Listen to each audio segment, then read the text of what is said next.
tout début du projet, lors des premières ventes off-plan, certains investisseurs ont pu acheter des townhouses à Sarabouane il y a quelques années, autour de 1,2 million de dirhams, ce qui correspond à environ 300 000 euros.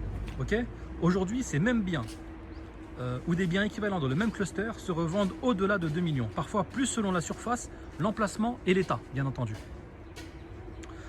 Ça veut dire que les investisseurs qui sont entrés tôt ont réalisé une plus-value très significative, parfois entre 60 et 80%, voire plus dans certains cas. C'est comme le Bitcoin. Au début, il était à 1 euro, à quelques centimes. Il est passé à 1000 $. Maintenant, il est à 100 000 $. Ok, il ne faut pas se dire que c'est trop tard. Il faut juste se dire qu'il y a un marché à prendre, il y a un train qui est en route et il faut y monter, les amis. Parce que pour vous donner un ordre d'idée, le prix du mètre carré ici à El Jadda dans le secondaire, il est environ à 2500 €. D'accord? Moi, je viens de Paris, Gennevilliers en banlieue parisienne, sans les commodités, sans le cadre de vie super agréable, etc. Le prix au mètre carré, il est à 5 000, 6 000 €. La question que tout investisseur se pose, c'est est-ce qu'il reste encore du potentiel? À mon avis, et au vu du développement actuel, comme je vous l'ai dit, oui.